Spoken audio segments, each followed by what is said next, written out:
আপনি এই সিন্ধুকের ভিতরে ঢোকার আপনি জায়গা পান, সময় পান, অথচ আপনি ডিসপ্লে করার সময় পান না। বের করেন, বের করেন, দেখেন সয়াবিন তেল যে কয় কার্টুন আছে বের করেন। স্যার কি পরিমাণ তেল দেখেন, হিউজ। এখানে কেন, কি এটা লেখা তো সয়াবিন তেল? হ্যাঁ, সয়াবিন নাই। তেল আছে কোথায়? আছে কোথায় নিচে রাখছেন আপনি? আপনার গোডাউনের নিচে? উপরে তো একটাও দেখছি না। সয়াবিন তেল কোথায়? ডিসপ্লে করেন নাই কেন?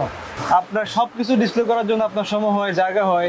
সয়াবিন তেল নিয়ে একটু বাজারে অলিখিত ক্রাইসিস, সেটার জন্য আপনার 1 লিটার দেখ, আপনাকে হাফ লিটার দেখ, সেটা আপনি এখানে দিয়েছেন, ডিসপ্লে দিয়েছেন। হ্যাঁ, আপনার কি এটা কি এই মুহূর্তে জরুরি পণ্য? এটা একটা দুটো ডিসপ্লে করলে তো হয় না? এই গোডাউন কোথায় আপনার? এটা নিচে দিয়ে বের করেন, কতগুলো আছে দেখি আমরা। আপনি এই সিন্ধুকের ভিতরে ঢোকার আপনি জায়গা পান, সময় পান, অথচ আপনি ডিসপ্লে করার সময় পান না। বের করেন, বের করেন, দেখেন সয়াবিন তেল যে কয় কার্টুন আছে বের করেন। স্যার কি পরিমাণ তেল দেখেন, হিউজ।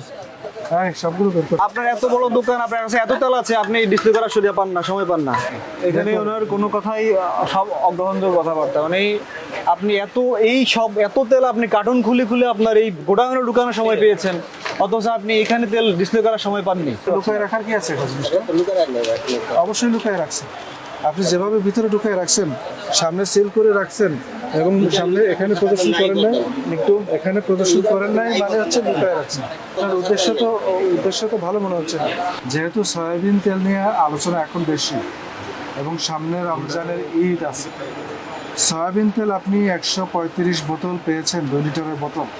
আমরা এসে দেখলাম একটা বোতলও আপনি প্রদর্শন করেন নাই। এতে আমাদের কাছে প্রতীয়মান হয়েছে যে আপনি সয়াবিন তেল হাইড করে এটা অতিরিক্ত মূল্যে বিক্রি করার জন্য দুরভিসন্ধি করেছেন। এটা ভোক্তা অধিকার সংরক্ষণ আইনের লঙ্ঘন করেছে। আপনাকে সতর্ক করার জন্য আমরা 5,000 টাকা জরিমানা করছি এবং নির্দেশনা দিচ্ছি যে এখন থেকে পর্যাপ্ত পরিমাণ সয়াবিন তেল আপনি প্রদর্শন করে রাখবেন যতক্ষণ আপনার কাছে আছে।